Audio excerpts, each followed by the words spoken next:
I can't start my vlogs without having my cup of coffee. You know, I've been working some stupid o'clock hours, man. And I can hear you saying, we're here to watch your vlogs, not to watch you drink a cup of coffee, mofo. All right, roll the ting.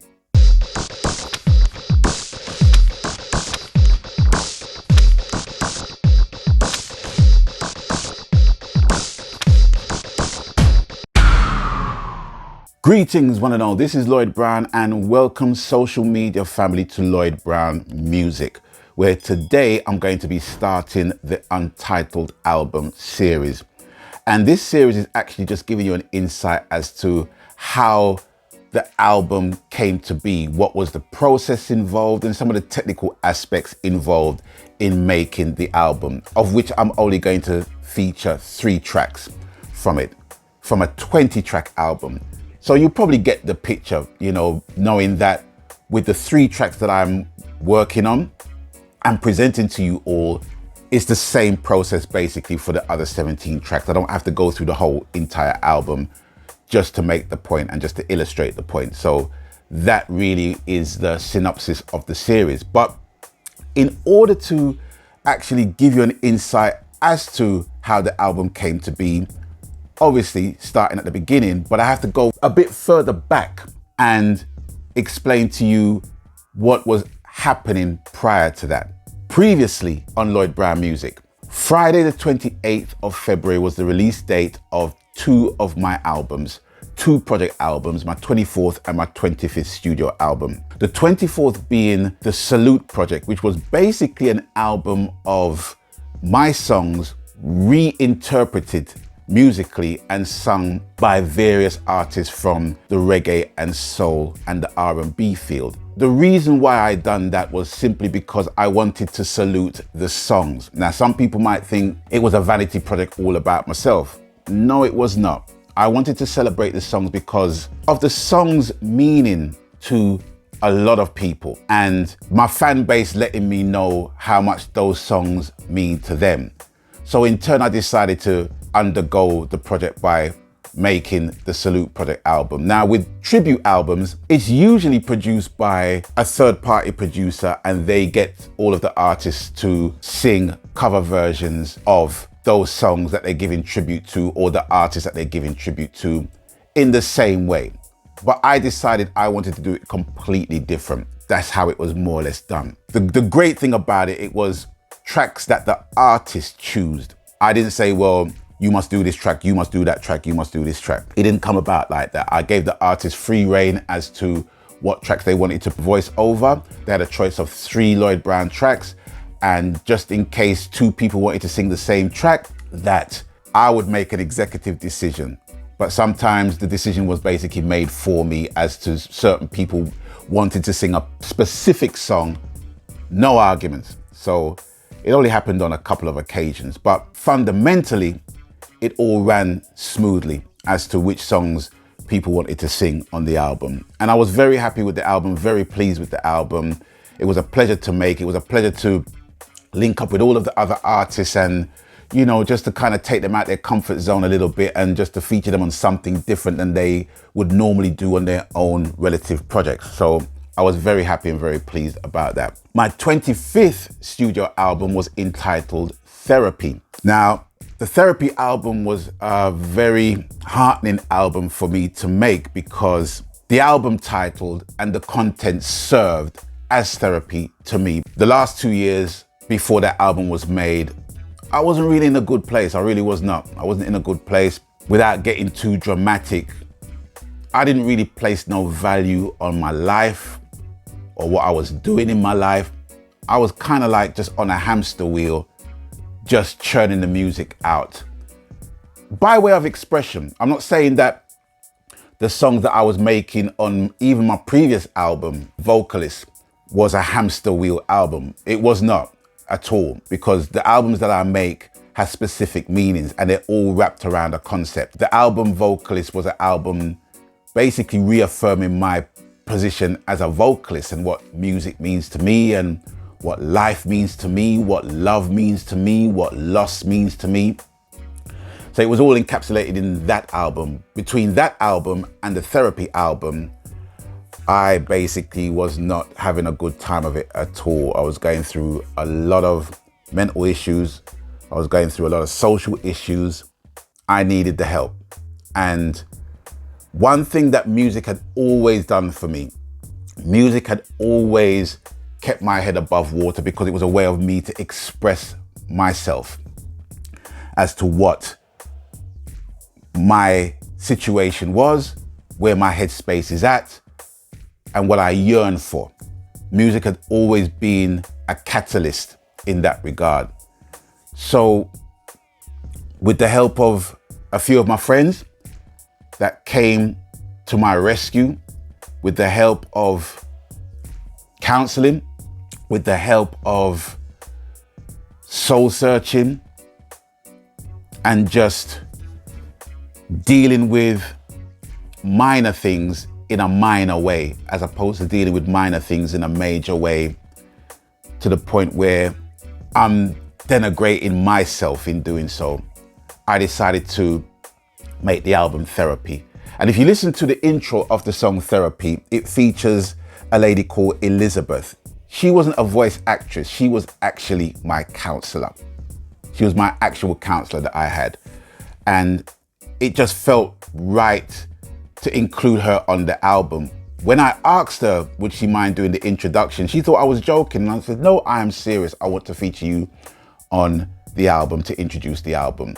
So the voice you're hearing, she was my actual therapist. She was my actual counselor as well, because I wanted to make the album as transparent and as true as possible, you know. And sometimes I write songs about, you know, lying to myself, and in turn lying to other people as to how I feel, you know, about stuff, about life, about people and what have you, you know, because sometimes being a yes man, it fills you with a sense of reward in your life, but being a yes man all the time kind of enables people to take liberties with you, you know what I'm saying? So anyway, I'm kind of digressing.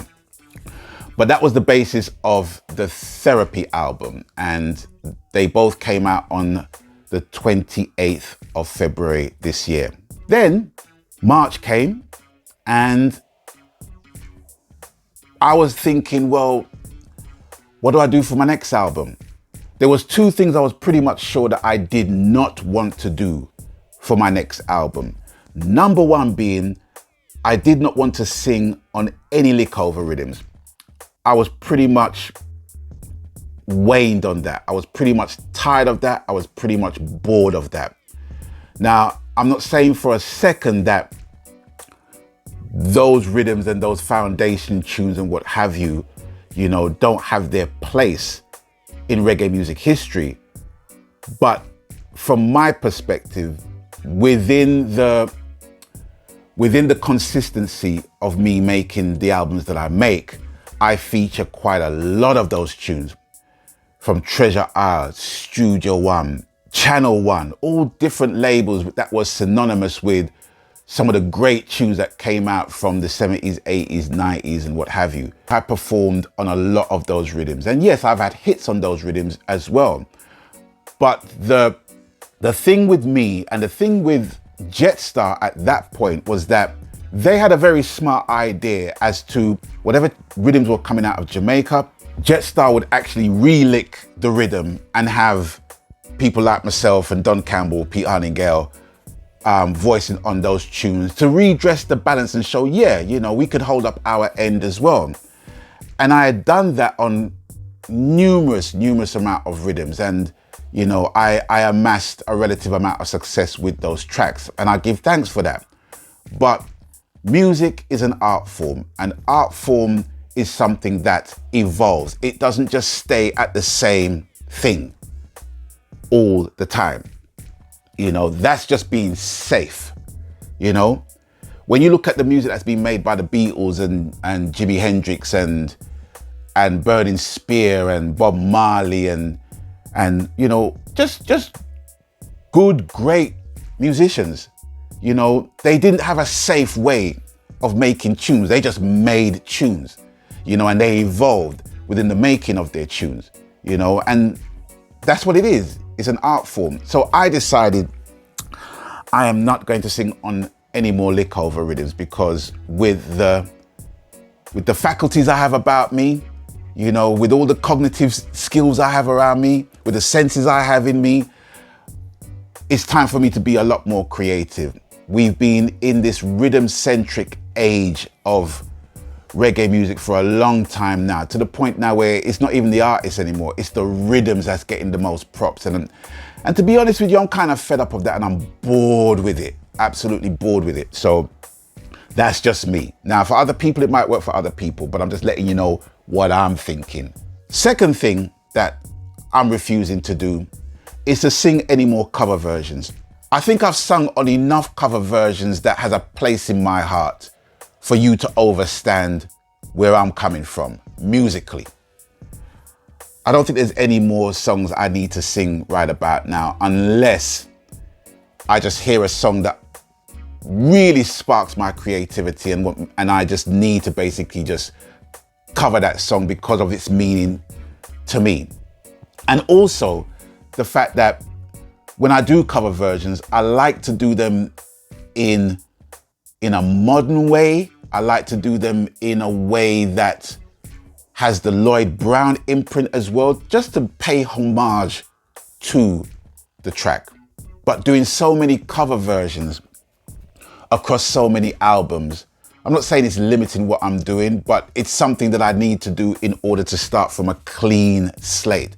So when I come out with an album, you're getting original music, original lyrics, and me, and whoever I'm working with as the whole concept of the album. And I think that's what reggae music, especially here in the UK, needs a lot more of.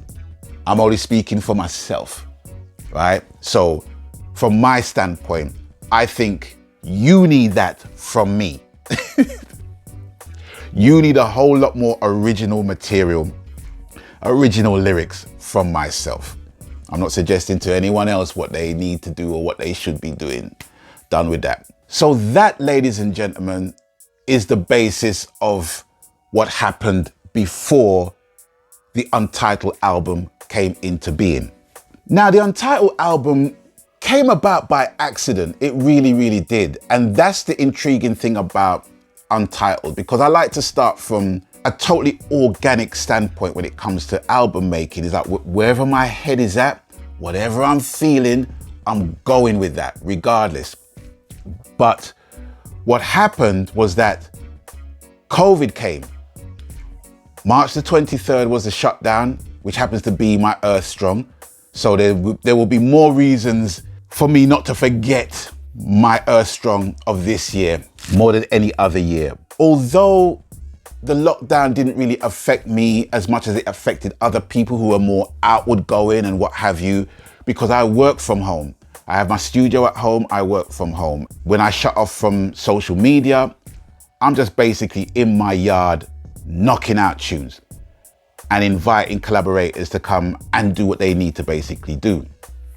And the nucleus would be Otis, my bass player, Remy, my guitarist, and also Patrick, or Trix Anthony, or Patrick Tenu, or Patrick Matix, whatever you want to call him, right? He'll be playing trumpet on my tracks. And that will be the nucleus of the production team. But with the whole shutdown thing, I couldn't work under normal circumstances. And plus, they probably had a lot more important and pressing things to deal with. So I just didn't want to basically bother them. But at the same time, I felt more creative within myself to just knock out more tunes than I normally do. Because remember, I'm releasing an album every year, right? So it's like, it's at least 12 tracks, 10, 12 tracks that I'm banging out every year. But on this occasion, I just felt even more creative. And I was just knocking out tunes to the point where I just had to say, stop. So I didn't stop, I actually slowed down.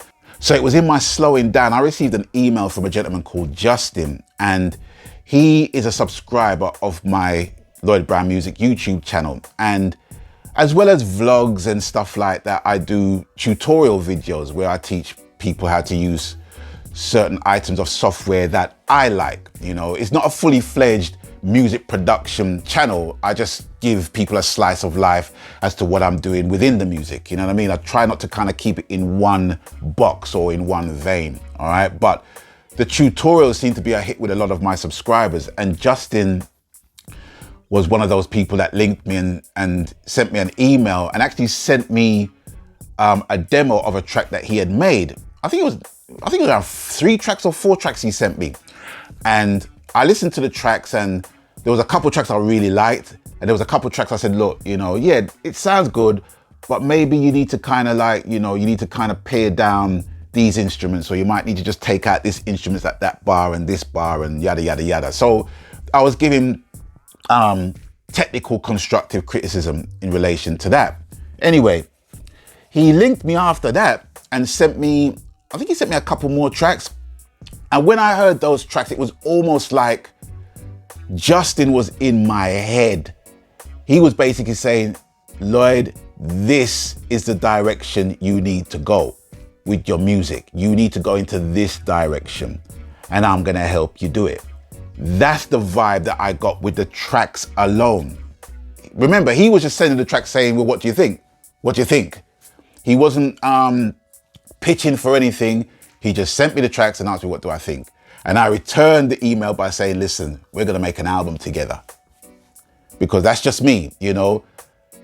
If you're talented and you got those amount of skills to display, let me help you to do it. Let me give you a platform to do that. You know what I mean? That's just how I stay. So he agreed to that wholeheartedly, and we started the project. The thing I like about working with people like Justin is that when he sends you an email, I'm a type of person that if I get an email, right, you got to give me like 24 hours to return the email.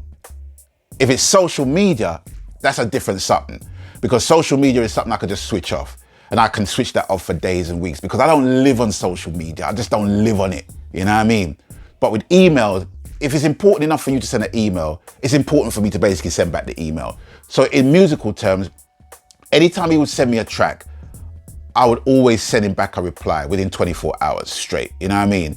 And it was the back and forth of that practice that I really liked being involved in, because that proved to be a very healthy, productive, ongoing, consistent work relationship. That's basically what happened. So he would send me an idea.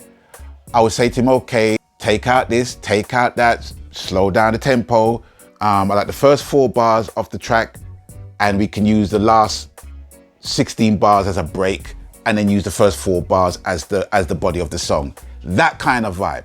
So that was more or less the working relationship between myself and Justin. So we decided, right, we're gonna do the album. So as a result of that working relationship, there's only one thing left to do, which is basically for Justin to send me the stems, and I just get on with what I need to basically get on with. Now, with the album, there are tracks that I have produced, there are tracks that Justin has produced, and there are tracks that me and Justin have co-produced together.